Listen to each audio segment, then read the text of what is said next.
Welcome to all who want to reclaim your inner bitch. We are three bitches on a mission to shift long-held societal norms and perceptions on taboo subjects women tend to sugarcoat or let slide because of preconceived fears or repercussions from the good old boy system.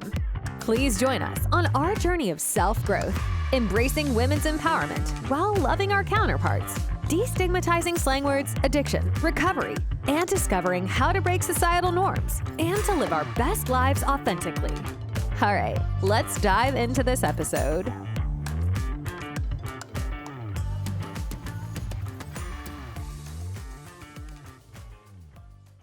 Hey everybody, welcome back to the Three Bs on a Mission. We are excited to be with you again.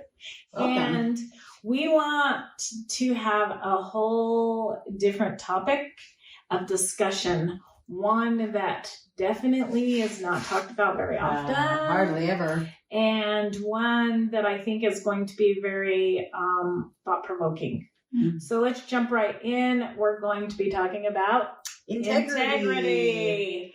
What does that even mean? What is integrity? I don't even know if I know. Awesome. I'm serious. I love that. I think for me, and maybe, I don't know if I have like the definition, but for me, a lot of time when I think of integrity, it's when I say I'm going to do something, then I follow through and I do it. Yeah. And then honesty, lines in with that integrity. Yeah. But for me, that's what I've always perceived integrity as, is saying I'm doing something and I'll do it. I'll follow through. So I always look at it as this. No matter who's looking or what I'm doing, it doesn't matter. Mm-hmm. Because I'm going to do exactly what I say I'm going to do when I say I'm going to do it, and I'm not going to sidestep in any way, shape, or form. Mm-hmm. I'm not going to, go around something or over something, or maybe not do something because nobody's watching. Nobody's watching. Mm-hmm. Yeah, I used that word a couple weeks ago, actually. Yes, you did. And the way I used it was, I didn't feel good about something that someone asked me to do. Yes. So that was what I felt. It was not in my integrity. Absolutely. So that's how I'm perceiving it right now. Yeah. Yeah. You did fabulous. Thank you. You did. And it was exactly what integrity was meant to be. Oh, right. good. So I love that. Why is it hard to have integrity? Because a lot of times with integrity, people that don't have integrity seem to get a lot of success. That's where I struggle with it. Yes. Or they're the ones that win, or they're the ones that come out on top. And for me, I think that was a big struggle for me for a long time, like prior to my addiction and then also in my addiction, because I had a lot of resentment for that. And I just didn't understand why when they're cheating or doing this and lying, why are they still The successful? upper hand. Why does it look like they like it. have everything? Mm-hmm. Right? That's where I always remember believing, oh, how the mighty will fall, right? Mm-hmm. Because people that seem to not have integrity do seem to have all the nice things and be able to have people around them and, live a life that is very sought after by most people. To me, I do agree. I do agree with both of those, or what has been being said. But it struck me and it gave me a nasty taste in my mouth. Yeah. Is integrity is doing something that doesn't feel good, right? I mean, Not for me, having integrity. not having integrity, but being asked to do things by someone that doesn't have the same rules or values or expectations. I mean, it kind of brought me back to the Warren Jeffs when he was asking his people to do certain things, and then he ran and got to do all this stuff in hiding. Yeah. And used the people's money that they gave their money to him, and he used it in all the ways that he told them was not in integrity. Yeah, absolutely. And I guess that came up because I did get to watch another episode and doing my healing this month is one of my core wounds was the way that I've always wanted to act and say and be has, in my perspective, been told that it's not the way that we do it in church. So me living the way that church is supposed to be lived is me not living my integrity, I guess is where I'm going with that. And I have such a strong sense of needing to have autonomy with everything, that a lot of people get upset at me because if we talk about church, right, or religion in general, I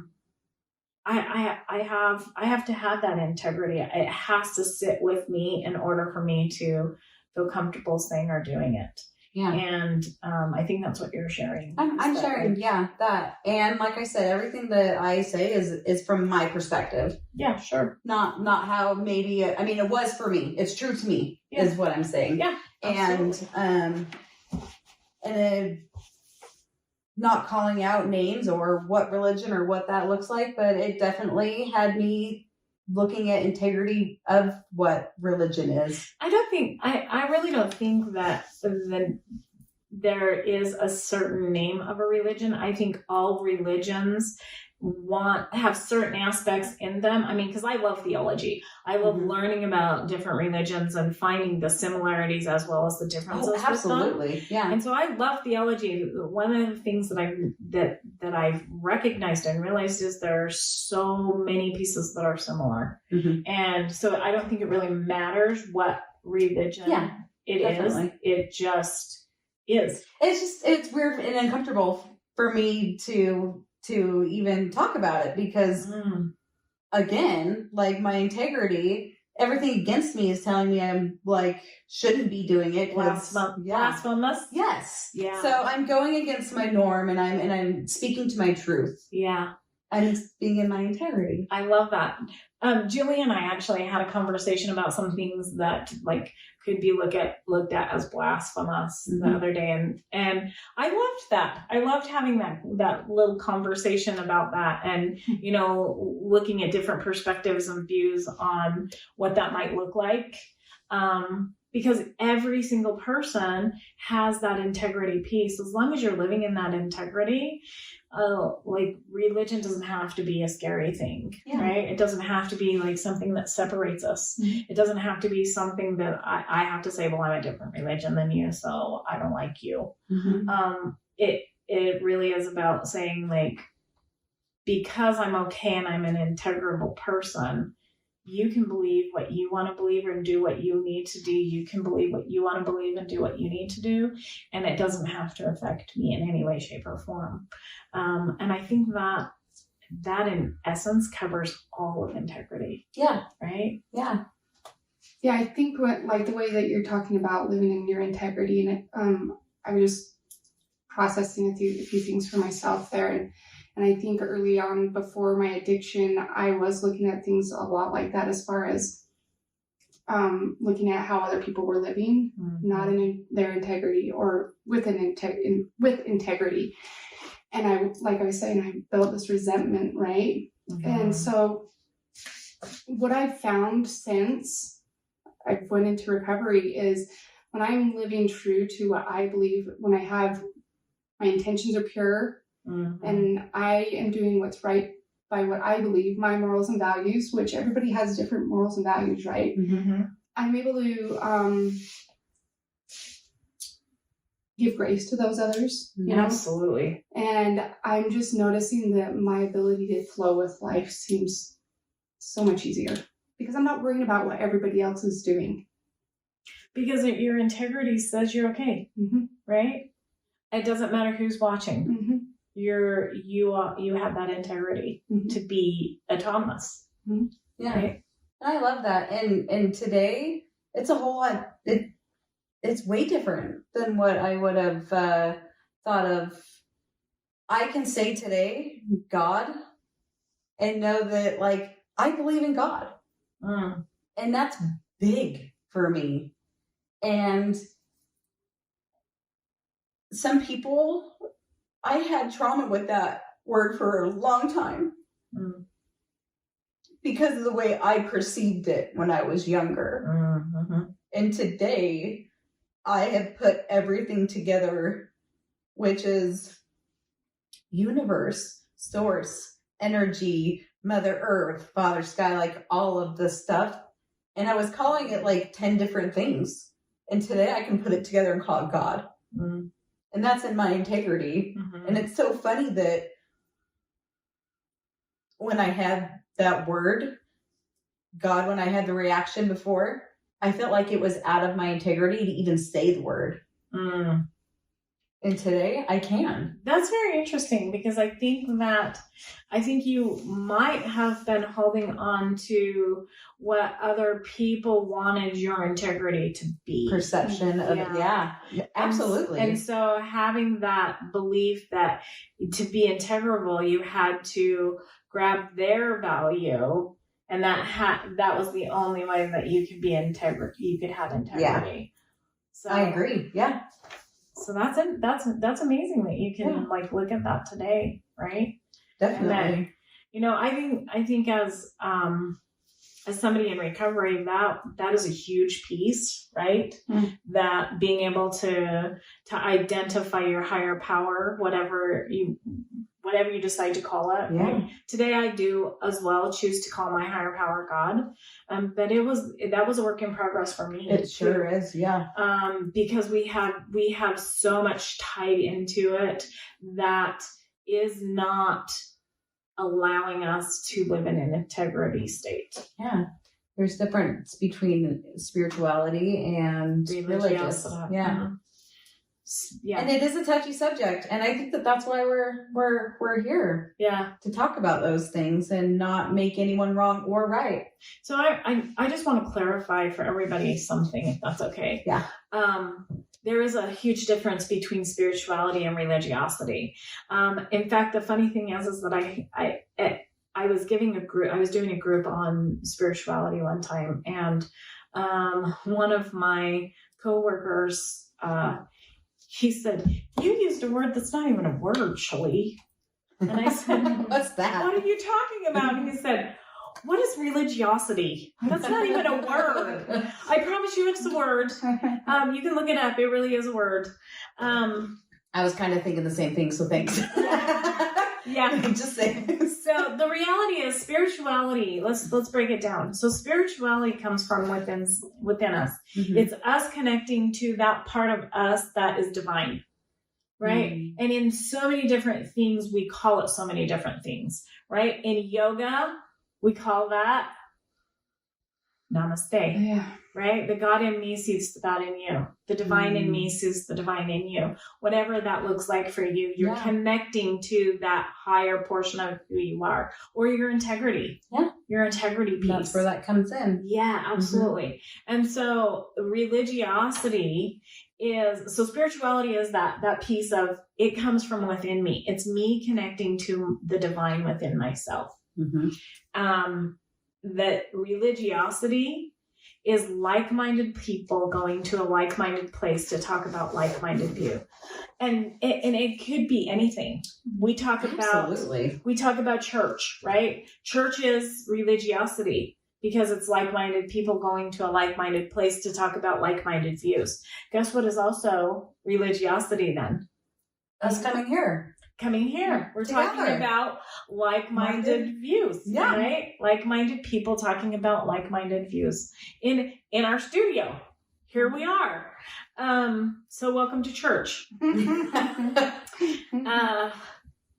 And also places like Dharma, AA, NA, ARP, any of those places that we talk about that have like-minded views, right? Yeah. And the greatest thing about that, though, is that integrity piece where we can go, well, your like-minded view might be a little bit different than my like-minded view. It's different from my like-minded view.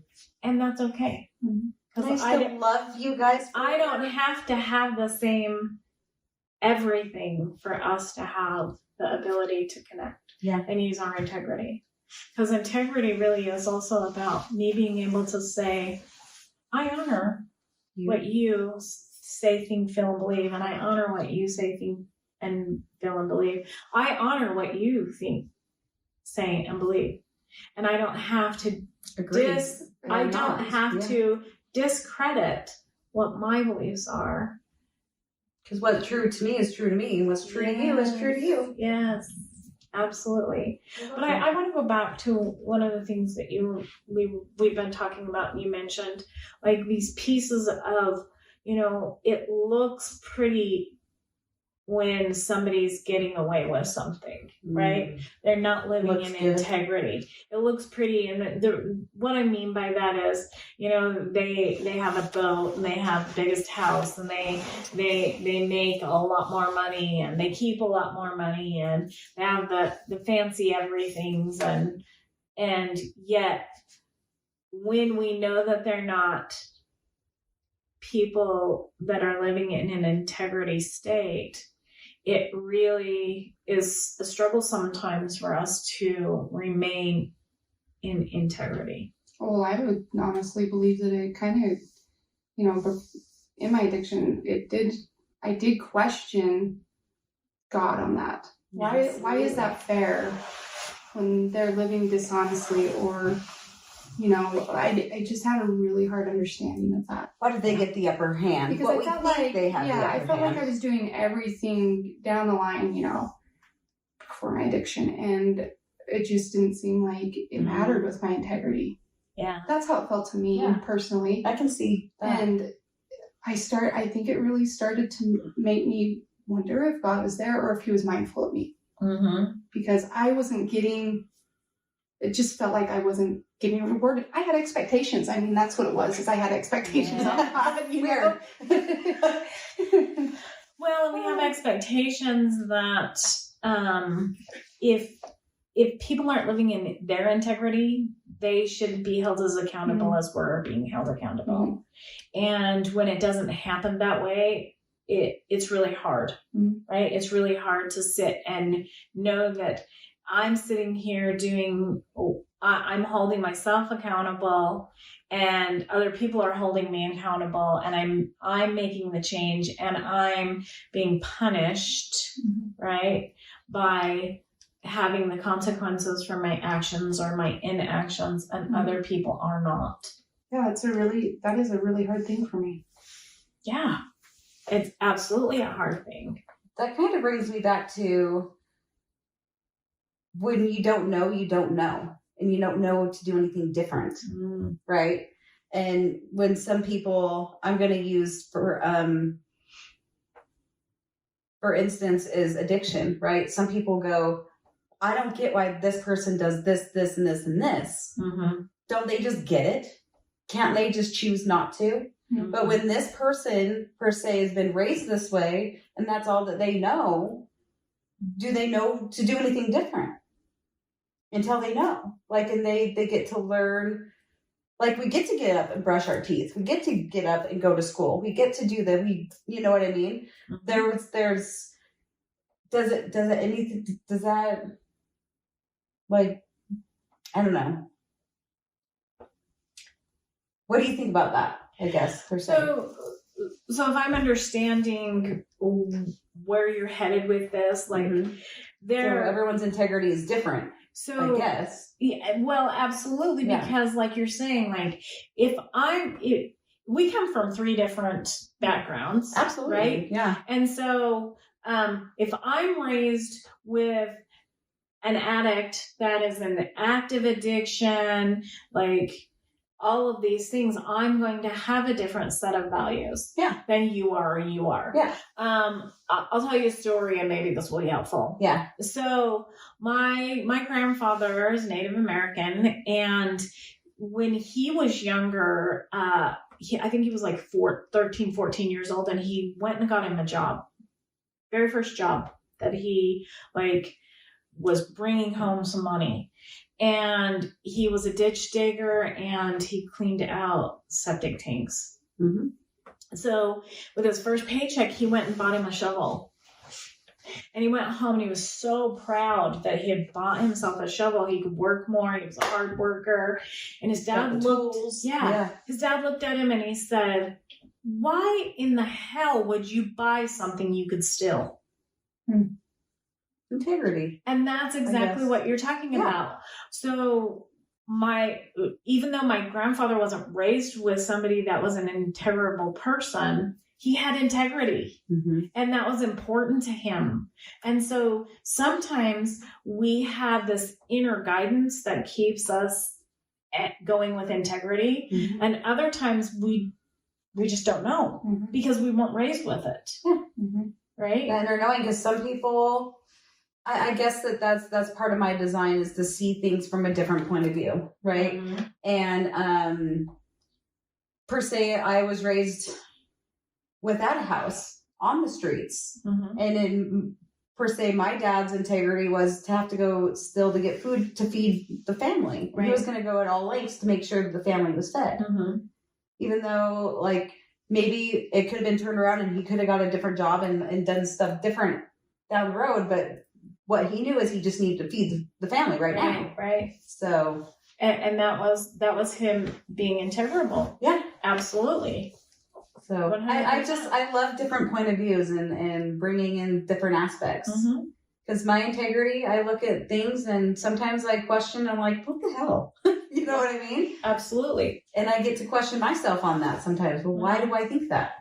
Well, and if we go back to kind of what you were talking about, like that piece of why does it look different for this person versus me, or why does it look different when I'm in this state, now I'm working on this state, right? Why does it have to be different?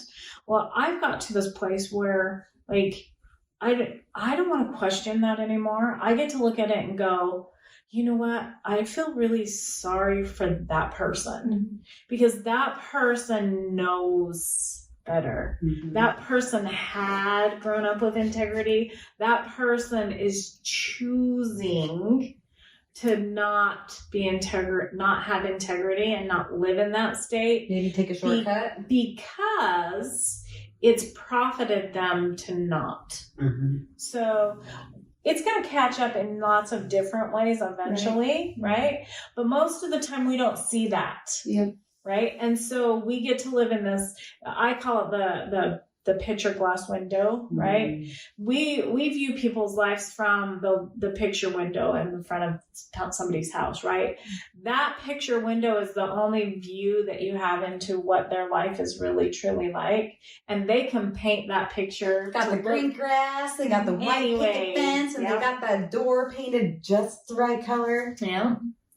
Yeah, with the right, like, window dressings and the, like, manicured lawns, and on the inside maybe they don't have any food to eat, or It's I chaos. just never really know. Mm-hmm. Yeah. I think it's pretty interesting. And you and I have talked a lot about this as far as with my addiction and some of the circumstances and things that happened. Because in the beginning I was really mad, but we've talked about how I had to go through certain things so that I could become the person that I'm meant to be or supposed to be, right? I love And that. I'm just thinking about this while we're sitting here about early on when I was in college,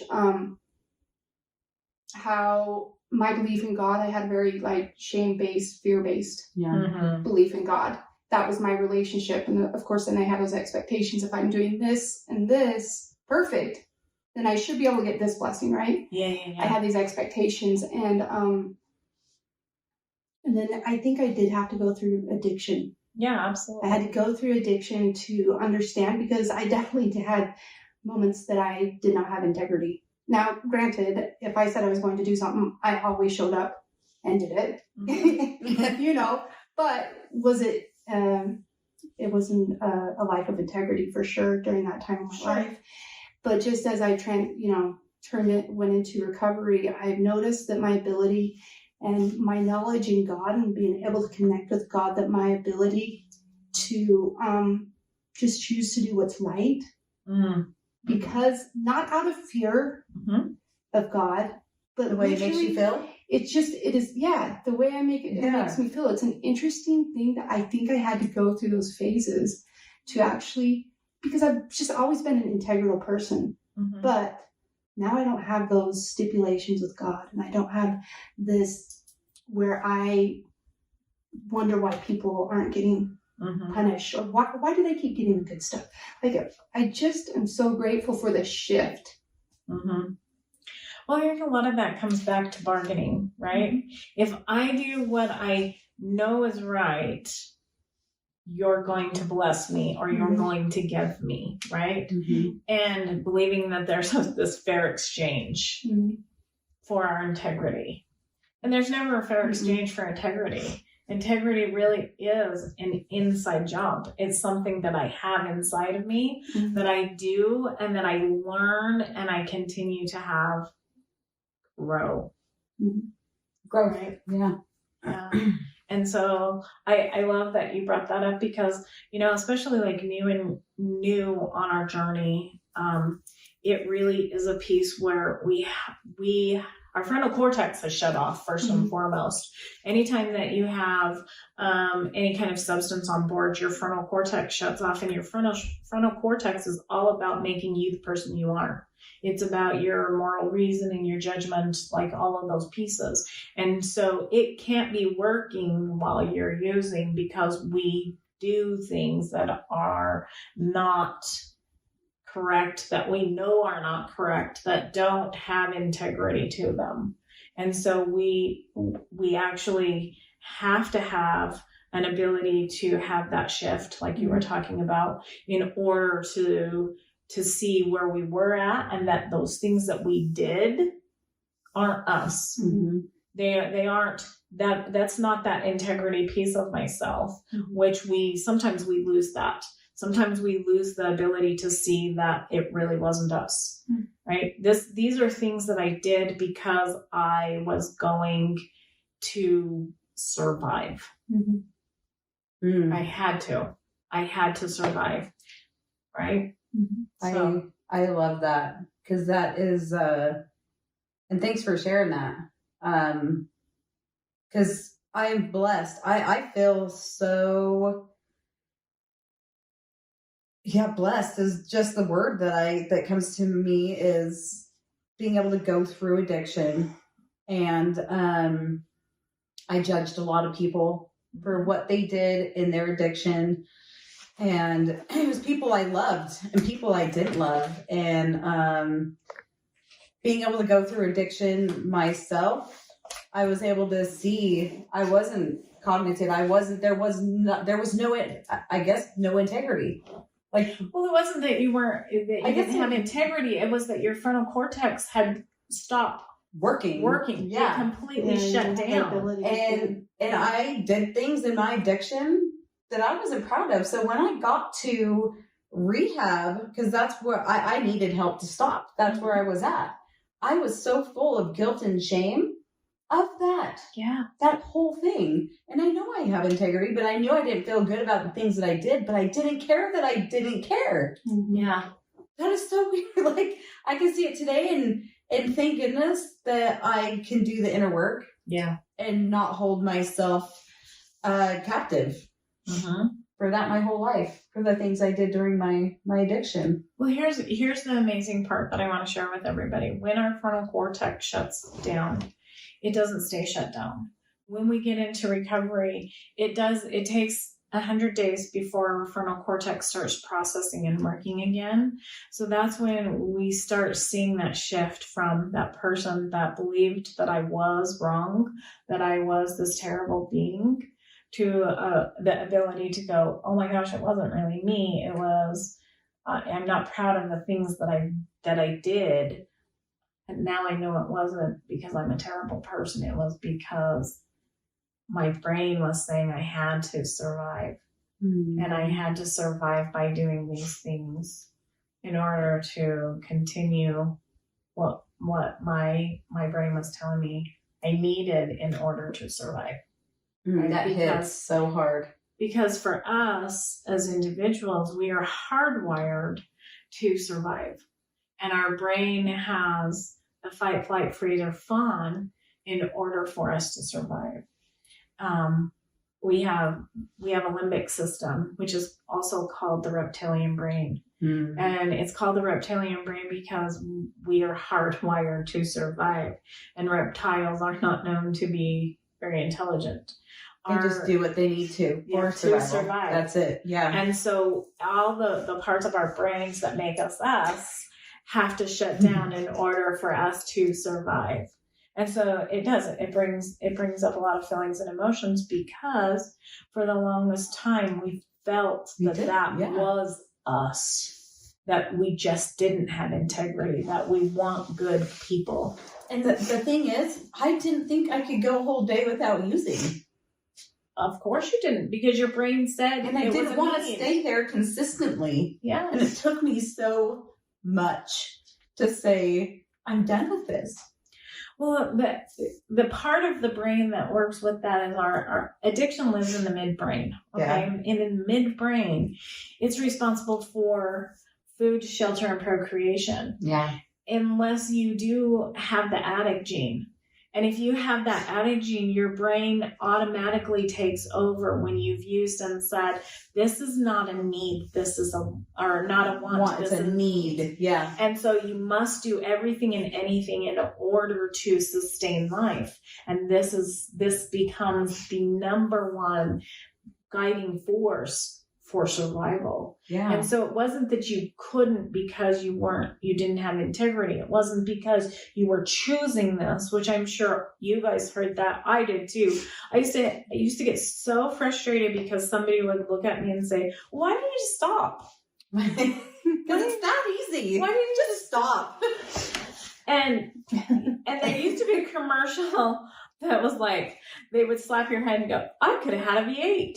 And I used to... Mine was with vodka, so I don't know. And I used to think this thing, why didn't I think of that? I could have just stopped. But it's not that easy. And so we feel like we've lost our integrity. We feel like we don't have what it takes to be women with integrity. What a relief to know that it wasn't me. Like, I still had integrity. I just didn't know that I judged myself so hard for it for at least 5 to 10 years, and why I couldn't stop. Yeah. Because I thought I had no integrity. So I'm like, if I'm doing this, I'm going down. Like I nosedived. Which brings us back to the miracle of being able to say God is a guiding force in your life today, because that brings us back to a belief that we can be in unison with our whole self, the divine in me, as well as my integrity. Yeah. So I think that's an amazing piece with integrity. Love that. I agree. So it's pretty fabulous. Yeah. I think also with integrity though, like, if we continually go back to this belief that we have to go against our integrity to get the things we would love, you know, that becomes so distorted so quickly. And I'm here to tell you something different. I mean, we've been practicing this for the last couple of months, the three of us, and that is the power of manifesting. The power of manifesting, living in an abundant state instead of a scarcity state. And when we live in that abundant state, integrity becomes every part of who we are. When we live in a scarcity state, that's where we see the people more often that are getting ahead with not having integrity, doing things that are going to shift their ability to have ethics and values, right? I love that. And when I first started to really understand and live in my integrity, it was uncomfortable. Oh, of course it was. It was super uncomfortable. And I thought I was doing something wrong. And I didn't know I could be me. Yeah. Well, there's that balance, that leap of faith and do the things that I love and know are part of me. Yeah. There's that balance, right? The balance of knowing that I can still strive for all these material things that people sometimes have if they're not living in integrity, right? But I can strive for those things. I just don't have to lose my integrity to gain them. I just judged myself because we do that so often. Okay, I do that so often. We all do I that so often. I thought it had to come naturally. Nope. And so I'm like, well, I'm uncomfortable. But learning and going through what I have been studying and researching, like, to change and to take that leap is uncomfortable. To manifest, when you take that leap of faith and you do that uncomfortable thing, you're bringing in that manifestation. Yeah. And so I just have to giggle at myself sometimes and going, why didn't I get that sooner? Because we weren't Because I meant had to to get go it. through it. We weren't meant to get it sooner. We have to go through what we have to go through in order for change to occur. So I want you ladies to know, and gentlemen, whoever's listening, like, it's okay to be uncomfortable. We have to be uncomfortable to change. Mhm. We have to be. Because Yeah. it's only when we're uncomfortable that change occurs. And to question ourselves, Yeah. I think is part of that. We have to. Because if you are not aware of what you're not aware of at first, how can You you know. challenge and change it? Yeah. You can't. So if anyone's uncomfortable right now, or they feel like life is hard and they're struggling, you're on the right path. Hmm. Where can we have the willingness and the awareness until that happens? Like, that all comes with it. Well, the amazing part of that, though, is to actually allow ourselves the ability to go, I'm going to sit with this. I'm just going to sit for a minute and be still. Yeah. I'm going to let things unfold around me. I had a coworker that used to get so, she's like, why do you, like, in groups, I would just let the group go. Like, if they're arguing or fighting or like having like whatever. And she's like, how can you do this? Like, what are you doing? And I always think that it's a process for us, and we have to allow the process to start. We have to allow things to Unfold. to Yeah. rise, to lower, to unfold. Mhm. And if we don't, we're never going to get to a place where we have a deeper understanding of what we need to do next. Yeah, I can understand that, because I would have thought that would have been conflict. And that conflict was so uncomfortable for me. Mhm. Conflict is uncomfortable for most people. Yeah. Yeah. I actually like conflict now. Yeah, I'm starting to see that there's good it goes, there's the good and the bad of everything, the light and the dark, the heavy, like the whatever. And without having, even in the middle, that's conflict for me, because I always wanted people to feel Yeah. like, you're meaningful, you have to, you're winning, even in a game. Yeah. Like, why can't someone not win? How do you win a game with everybody winning? I don't know. So the interesting part about that is that people don't understand that we have to fail. Yeah, We have to fail. to learn. We have to fail often, because if we don't fail, we don't know how to move forward. We don't know how to allow ourselves to have integrity and say, I graciously give you this win. You did and so good. Celebrate you Yeah. for your ability to conquer whatever it was we were doing. Yeah. I grant you my respect Good job. for winning, and I'm going to look at all the reasons why this was a failure for me. Because most of us when we think of failure, what do we think? That we're losers. Yeah. That we're losers, We can't do that we anything can't right. do anything right, that we're never going to get it. We're worthless. All of the negative things, right? Makes us wrong. Yeah. Ooh, it makes us wrong. Yeah. I used to do this all the time, and people get mad. I have two hands, right? I have a right hand, Mm-hmm. but I don't have a wrong hand. I have a left hand. So most of the time, So you just people are like, you're left in it. You're not writing it. You're left in it. I'm not wrong in it. I'm just writing it or lefting it. I love that. And so, like, sometimes those silly little things that we do can make a shift in our perspective so that we see things differently. Yes. And the same thing is true with FAIL. Okay, so FAIL's if you use the acronym for FAIL, right? Mm-hmm. Do you guys remember what it is? Absolutely not. It's okay to say that you don't remember. I don't remember. No, just go. I could break. First attempt in learning. Oh, there you go. Yes. It's my first attempt in learning. You knew it. I just totally forgot. It left. But that comes back to that It doesn't belief make you that wrong. I don't know it enough to like confidently say it, right? Sure. Because we felt wrong. Sure. First Right? attempt in learning. Yes. First attempt in learning. And so we want to fail often, Mm-hmm. right? How do we get better? We fail. If things come easy to us, we don't celebrate them. Mm-hmm. We blow them off as, well, that was easy. I didn't have to know. It's not a big deal. So when things are natural to us, do we actually celebrate that too, or we're just like, not a big deal? We not a big deal Yeah, all the time. which is a big deal. The things that come natural are gifts.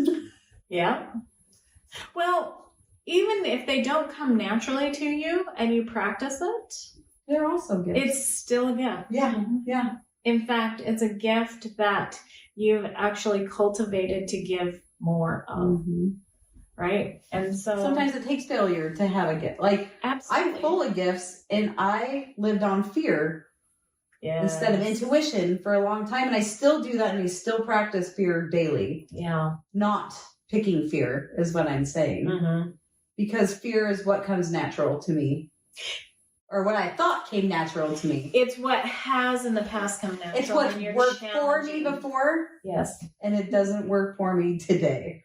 Well, it hasn't worked for you. It's been comfortable for you.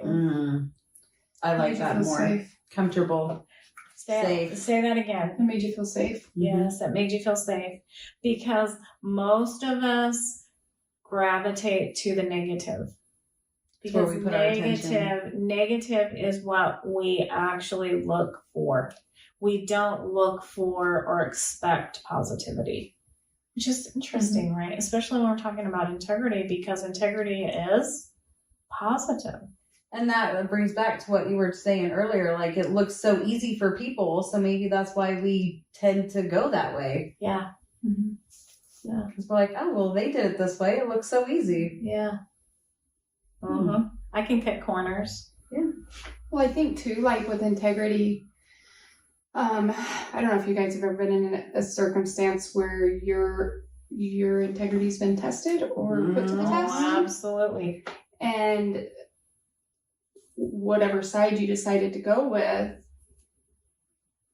I think it can make a difference. If you go against your integrity, I know for me, for certain, that leads to behaviors that to cover up that shame of how I felt because I didn't stay true to my integrity. Mm-hmm. And it's interesting how when I look at that and I'm assessing my life and looking at certain things and how my addiction started to get worse because of that, right?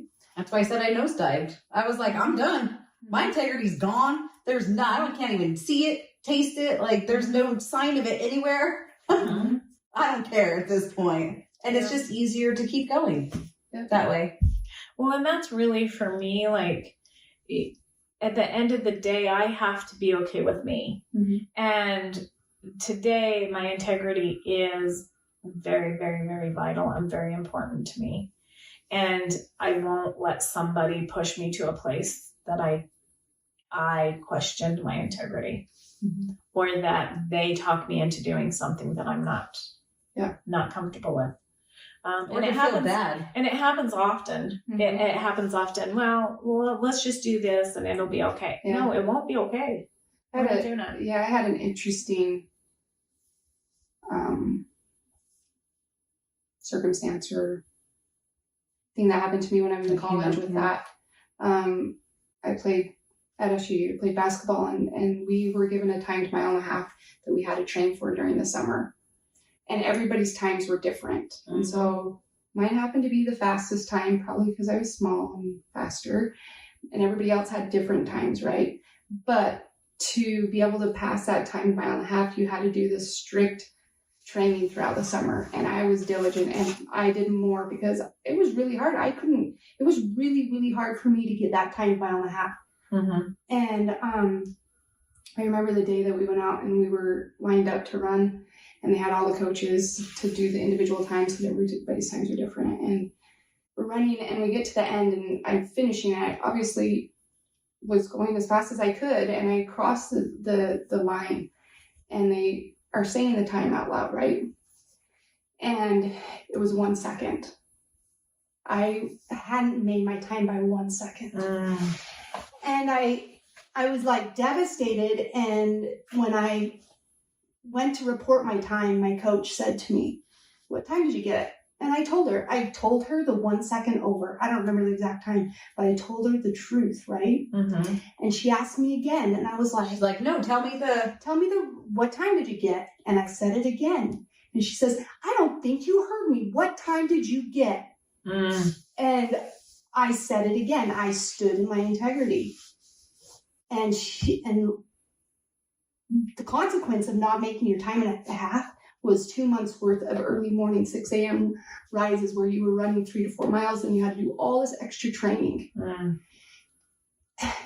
The only other people that didn't make that were the ones that didn't do the training. Mm-hmm. And I had been super diligent.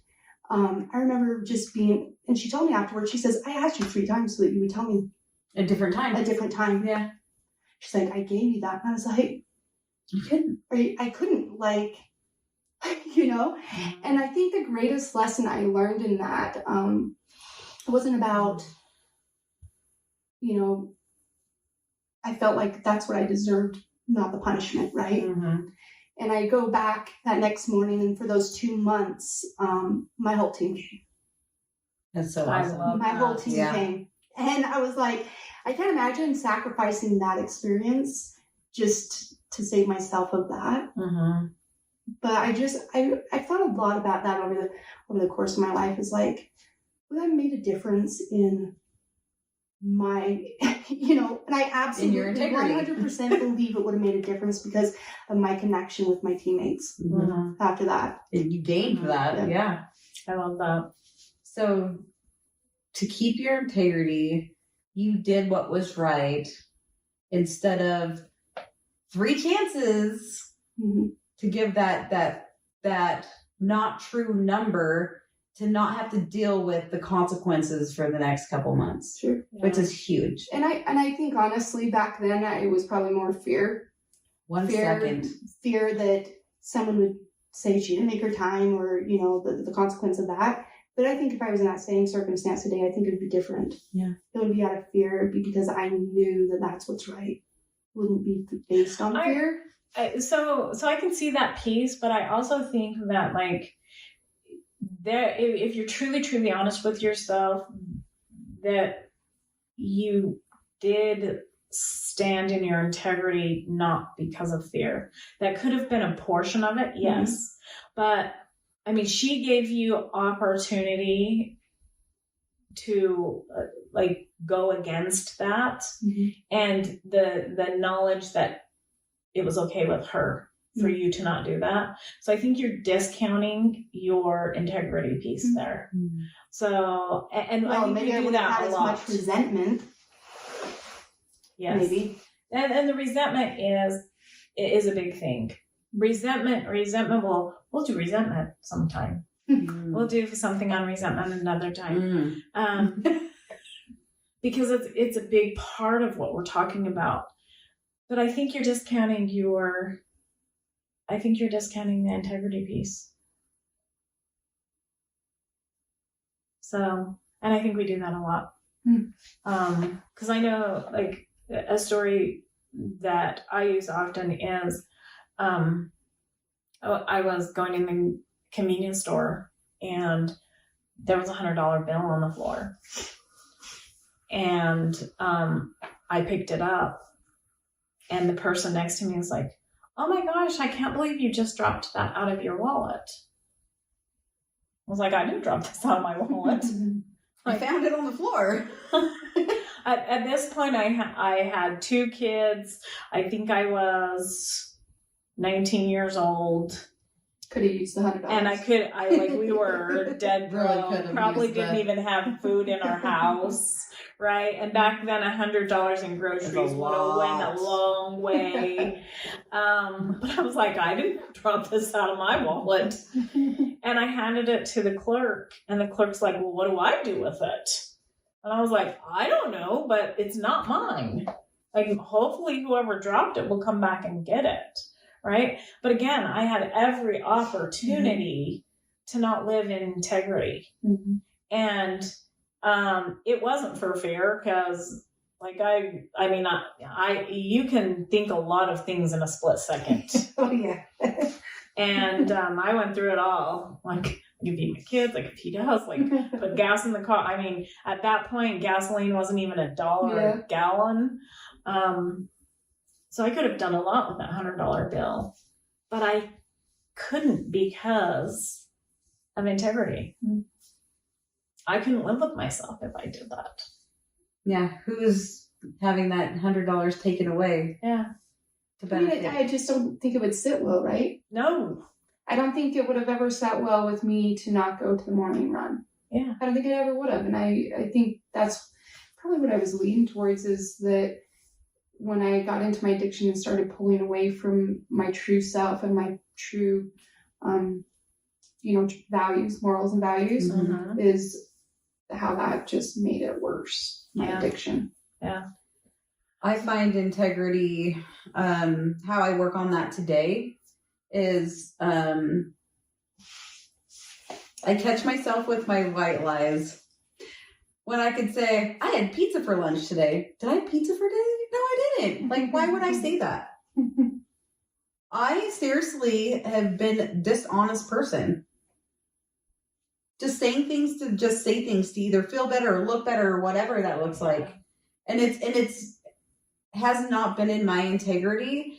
And I didn't even notice that I was doing it until I got into recovery. Mm-hmm. And it's, Until I started to do the steps and Mhm. figure out, why do I lie? Like, literally, I would just lie to someone in the face, and they're not like big. Sometimes they were big lies. I can't say that they weren't. I wouldn't be in my integrity and saying that, I haven't done that, but I didn't understand why I was so dishonest. yeah. So do you find it easier when you're honest with yourself to be honest with everyone else? I Makes it way make easier, it right? a thing to catch myself. I'm like, why did I just do that? Mhm. Mm-hmm. And to not judge myself so hard on it. I'm like, okay, this is a habit. I did it for so long, so it was something I did all the time. Yeah. And I can break this, and it doesn't make me a bad person. Mm-hmm. So one of the things that I have people do because that's actually very typical, especially in recovery, is that we have a tendency to sugarcoat things, lie about things, Make things or look better. lies of omission, Yeah. right? Or my favorite is to over exaggerate, and that's a lie too. Like when I'll That's say what to I'm my catching kids, myself. I told you 532 times to go clean your room. No, I didn't. I probably said it twice, right? Mhm. So the reality is when we're finding that, especially new on our journey and new on our path, is to catch yourself and stop right there and say, that's not the truth. My truth is. Shalee caught me today before we did these. I'm like, you said that a million times. She's like, actually, no. I'm like, you're right. I mean, You just get curious twice, about why right? you're doing it, right? but I didn't have Why? to like be insecure and like shut down everything and leave. I was just like, oh, yeah. Actually, you're right. Well, once we start challenging that belief within ourselves, we don't even recognize or have an outside thought that somebody's going to see it as something. I would have been embarrassed before. I would have shut down and been like, I'm leaving. Yeah, absolutely. Because somebody Someone called me out. What the hell? So I love that I can look at integrity in a whole different way today. Absolutely. 100%. Yeah. Yeah. And then we can make it become a natural occurrence to stop right there and go, that's a lie, my truth is. Mhm. Right? And when you do that, nobody pays attention to what you really are saying. Nobody's going to be like, oh my gosh, you just lied to me. They don't even hear what you're saying until they hear the actual truth part. And they go, Where you switch oh it my around. gosh, thanks. Yeah. Thanks for saying that. Yeah. But it makes such a difference to you when you stop right there and say, that was the way my truth is. Mm-hmm. So powerful. I love that you're doing that. Yeah. I didn't actually say it out loud the way she did, but now I think I might start saying it that way. It's so Just powerful. to make it go through my voice. I can use my voice and I can admit it and I can stop and I can change things. That's deconditioning. Yep. Because if you're not part of the deconditioning, you're part of the conditioning. Yeah. And we are going to condition in a lot different way. Mm-hmm. Yeah. I love that. Well, I think this has been a really great topic for us to talk about today. Yeah. I thank you guys for being Showing up. women of integrity and working on challenging it even deeper and further, because it can be a very painful, touchy subject. And we want you to know that we welcome you to practice using your integrity with us. We'll hold you accountable. You hold us accountable. Thanks for being with us today. And we are so grateful that you are here with us, that you're part of our tribe. Please, please, please, please share it with everybody you know. Help us grow. Help us reach more women, because we've got a mission and we want you to be a part of it. So thanks for being here with us. And we'll see you next time. Love ya. Thanks so much for tuning into this episode. If you've enjoyed what you've heard, please feel free to rate, subscribe, or leave a review wherever you listen to your podcasts. That helps others find the show, and we greatly appreciate it. Once again, thanks for listening, and we'll catch you in the next episode.